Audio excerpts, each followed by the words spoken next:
সাতক্ষীরা আমাদের আবেগের জায়গা।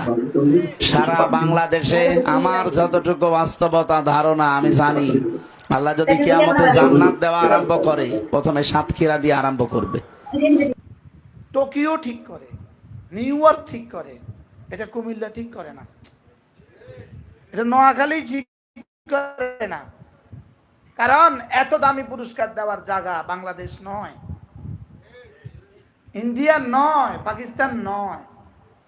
এজন্য এই দেশগুলোতে কখনো এই অনুষ্ঠান হয় নাই, বুঝলেন নাই? বিশ্বকাপ খেলার জায়গা বাংলাদেশ নয়, কারণ এখানে কি নাই, এই পরিবেশ নাই।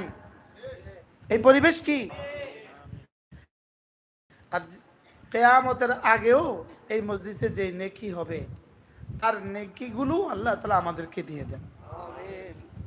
কি ভাই, আল্লাহর কাছে চাইতে অল্প চাওয়া কেন? চাইতে তো বেশি করে চাওয়া না। আমরা চাইবো আমাদের যোগ্যতা মতে, রব দিবেন রবের যোগ্যতা মতে। আমরা চাইবো আমাদের ক্ষমতা দিয়ে, আর রব দিবেন রবের ক্ষমতা দিয়ে।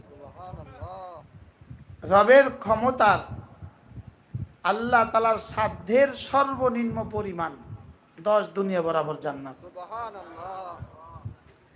দুনিয়া দেন আল্লাহ তাআলা এরাদা দিয়ে, আর জান্নাত দিবেন ক্ষমতা দিয়ে।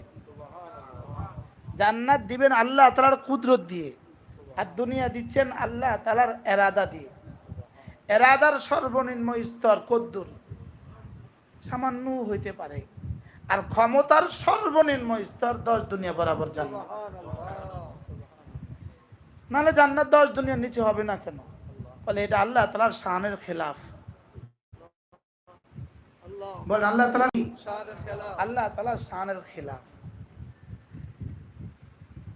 একটা মজার বিষয় আছে, একবার সূরা ইখলাস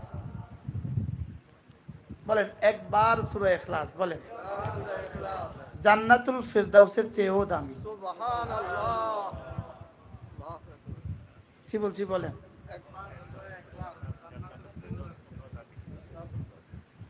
তাহলে তো বিশ্বাস হয় না। সবার বিশ্বাস হয়েছে? প্রশ্ন, কেন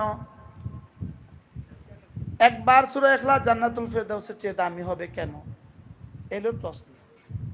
জান্নাতুল ফিরদাউস বানিয়েছে আমার জন্য, আর সূরা ইখলাস আল্লাহ তাআলার সিফাত। সুবহানাল্লাহ। জান্নাতুল ফিরদাউস মাখলুক, সূরাতুল ইখলাস মাখলুক না, কাদিম। সুবহানাল্লাহ। সূরা ইখলাস মাখলুক না, বলেন বলেন, মুখস্থ করেন। সূরা ইখলাস কি না? বলেন, মাখলুক না। তাহলে সারা দুনিয়ার সমস্ত মাখলুকাতকে যদি এক পাল্লা দেওয়া হয়, এর সাথে যদি সব নবীদের জান্নাতগুলোকেও দিয়ে দেওয়া হয়, সুবহানাল্লাহ। আমার জান্নাত আর আপনার জান্নাত না, নবীদের জান্নাত। নবীদের জান্নাতকেও যদি ওই পাল্লা দেওয়া হয়, একবার সুবহানাল্লাহ তার চেয়ে দাম বেশি। এই কথাগুলো যদি কারো বিশ্বাস হয়, তো তার সুবহানাল্লাহ কত। হযরত হাসান বসরি রাহিমাহুল্লাহ তাআলা তিনি বলেন, যদি আল্লাহ তাআলা আমাকে ইখতিয়ার দেয়, হাসান এই কাজটা করলে তোমাকে জান্নাতুল ফিরদাউস দিব, আর এই কাজটা করলে তোমাকে 2 রাকাত নামাজের তৌফিক দিব, তুমি কোনটা নিবা? তিনি বলেন, আমি যেই কাজ করলে 2 রাকাত নামাজের তৌফিক দিবে, আমি সেটা নিব। প্রশ্ন করা হলো কেন? তাকে জিজ্ঞেস করা হলো যে আপনি জান্নাতুল ফিরদাউসের পরিবর্তে নামাজকে তারজিহ দিলেন কেন?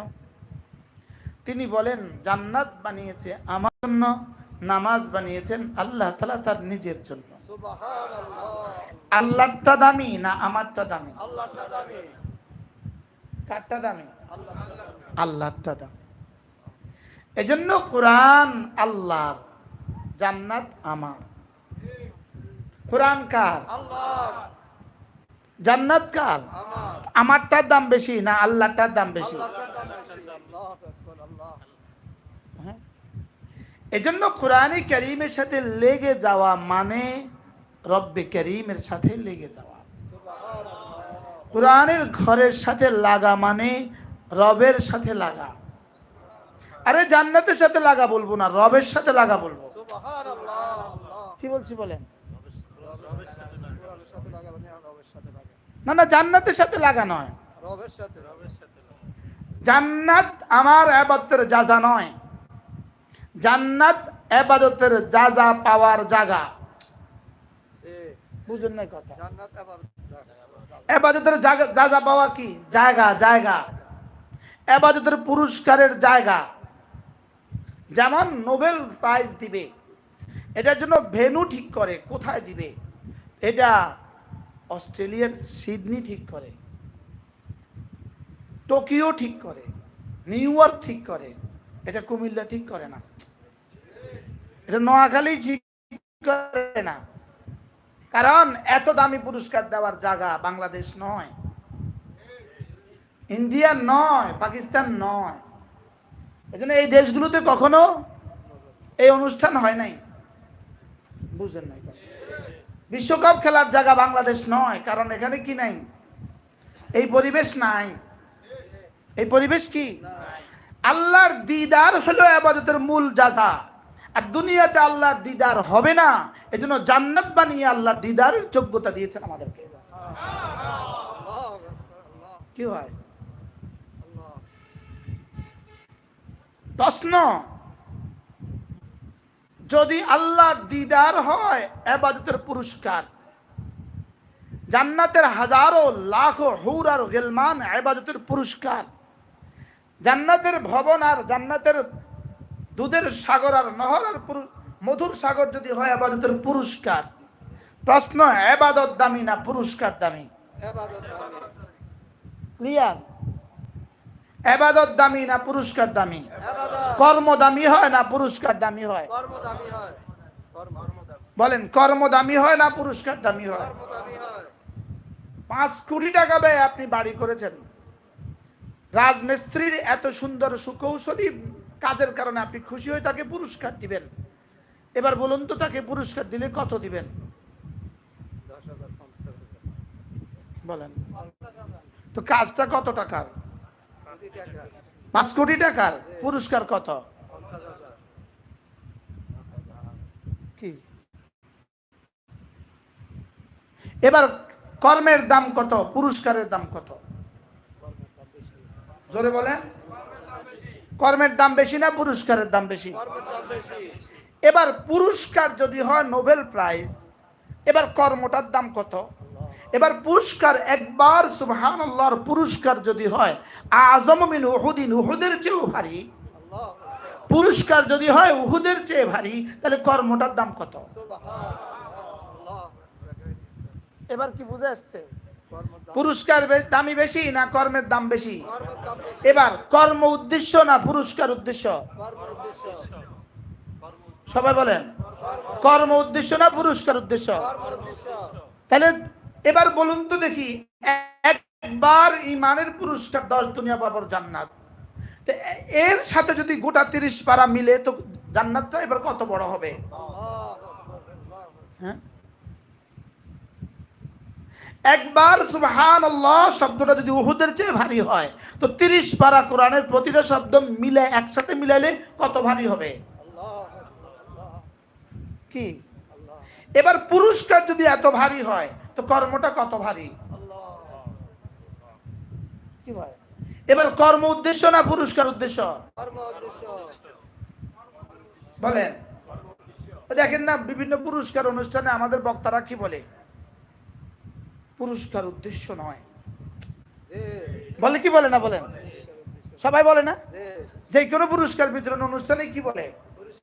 পুরস্কার উদ্দেশ্য নয়। তাহলে বোঝা গেছে পুরস্কার উদ্দেশ্য নয়, পুরস্কারের লোভ দেখিয়ে কাজটা করিয়ে নেওয়া আসল উদ্দেশ্য।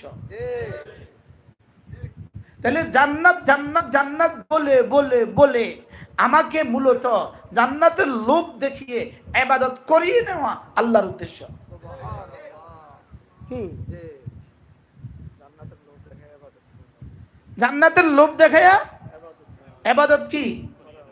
আমাকে করিয়ে নেওয়া, এটা হলো আল্লাহ তাআলার উদ্দেশ্য।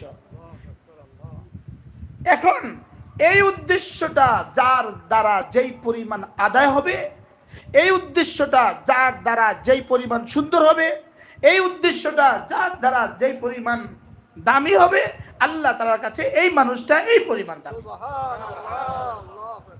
কি ভাই, যেহেতু বানিয়েছেন ইবাদতের জন্য, ওমা খালাকতুল জিন্না ওয়াল ইনসা ইল্লা লিয়াবুদুন, বানিয়েছেন কেন?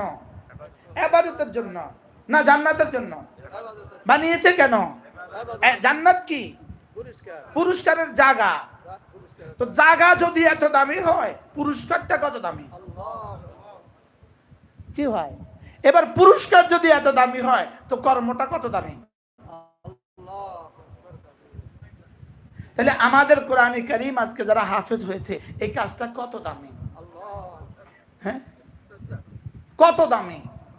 জিবরিলকে জিজ্ঞেস করেন, জিবরিল এটার দাম কত? জিবরিল বলবেন আমি কিভাবে বলবো? হ্যাঁ, কুল বিফাদলিল্লাহি ওয়া বিরহমাতিহি ফাবিযালিকা ফালইফরাহু হুয়া খায়রুম মিম্মা ইয়াজমাউন। রব্বুল আলামিন বলেন এটার দাম কত আমি তোমাকে কোন ভাষায় বলবো? শুধু এক শব্দ দিয়ে শুনো। বলেন কোরআনের দাম কত? বলেন কোরআনের দাম কত? এটার উত্তর হুয়া খায়রুম মিম্মা ইয়াজমাউন। বলেন, পড়ো, তোমরা পড়ো, পড়ো আবার। সারা দুনিয়াতে যত মানুষ ছিল, যত মানুষ আছে, যত মানুষ আসবে, সারা দুনিয়াতে যত জিন ছিল, যত জিন আছে, যত জিন আসবে, যত মানুষ ছিল, যত মানুষ আছে, যত মানুষ আসবে, যত জিন ছিল, যত জিন আছে, যত জিন আসবে, সকলে মিলে যদি সম্পদ জমা করে, প্রত্যেককে যদি কিয়ামত পর্যন্ত হাত দিয়ে দেওয়া হয়, প্রত্যেকে যদি সম্পদ জমা করতে করতে প্রত্যেকের যদি একটা একটা বাড়ি হয়, প্রত্যেকটা বাড়ির প্রতিটা ইট যদি হীরা দিয়ে তৈরি হয়, আর প্রতিটা ইট যদি একটা একটা বাড়ি যদি জমিন থেকে আসমান পর্যন্ত দৈর্ঘ্য হয়, মাস থেকে মাগরিব পর্যন্ত যদি প্রস্থ হয়, কিয়ামত পর্যন্ত গ্যারান্টি হয় যেই পরিমাণ সম্পদ হবে, আজকের পৃথিবীতে ইলন মাস্কের যেই পরিমাণ সম্পদ, যদি 800 কোটি মানুষের প্রত্যেকের এই পরিমাণ সম্পদ হয়, কি বলছি, আজকের ফেসবুক কোম্পানির মালিকের যে পরিমাণ সম্পদ, প্রতিটা সেকেন্ডে তার যে পরিমাণ সম্পদ জমা হয়, প্রতিটা মানুষের যদি এই পরিমাণ সম্পদ জমা হয়, রব বলেন কোরআন ওয়ালার কোরআনের এক পৃষ্ঠা হুয়া খায়রুম মিম্মা ইয়াজমাউন, এই সমুদয় সম্পদের চেয়েও শ্রেষ্ঠ।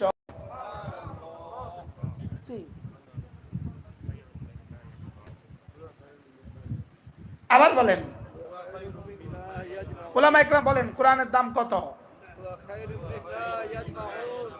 আপনি বলবেন হুজুর আমাদের বিশ্বাস হয় না। আপনি বিশ্বাস না হলে মরে দেখেন আমি কি করতাম। কি বলছি এখন? আপনি বিশ্বাস না হলে কি দেখেন? আপনি বিশ্বাস না হলে মরে দেখেন। আর বিশ্বাস না হলে যদি মরে দেখেন, মরে যাওয়ার পর যদি বিশ্বাস হয়, তখন কি করবেন? আপনি ফিরে তো আর আসতে পারবেন না। আচ্ছা, অপশন তো দুটা, হয় আমার এই বক্তব্য সত্য অথবা মিথ্যা। বলেন সত্য। অপশন তো শুধু দুইটা, কি? সত্য বা মিথ্যা। আচ্ছা, যদি মিথ্যা হয় তা আমার এই বক্তব্যের অসুবিধাটা কি? কি অসুবিধা? আমিও মরে গেলাম, আপনিও মরে গেলেন, আমিও মাটি, আপনিও মাটি, ফেরাউনও মাটি, নেতানিয়াহুও মাটি, আমিও মাটি, সব মাটি, অসুবিধাটা কি? ফাঁকে দিয়ে আমরা একটু মিথ্যা কথা কইয়া দুনিয়া থেকে বঞ্চিত হইলাম, মনে হয় বুঝেন নাই। এমন কি একটা অসুবিধা? তোমরাও দুনিয়াতে 2 রুটি খেয়েছো, আমরাও 2 রুটি খাই। তোমরা তো আর 6 রুটি খাও না, আমরা তো আর 1 রুটি খাই না। রুটি খাইতে গেলে তোমাদের থেকে আমরা বেশি খাই, মনে হয় বুঝেন নাই। তাইলে আচ্ছা মিথ্যা হইলে তো আমার এমন অসুবিধা কি? তোমাদেরও কোনো অসুবিধা নাই, আমাদেরও কোনো অসুবিধা নাই। আচ্ছা যদি সত্য হয় তখন তোমরা কি করবা? এখন অপশন কয়টা? কি কি? 3 নম্বর কোনো পয়েন্ট কি এখানে আছে? সত্য অথবা মিথ্যা বলেন তো। মিথ্যা হলে আমাদের কি কি অসুবিধা? এবার সত্য হলে তাদের কি কি, নাস্তিকদের কি কি সুবিধা?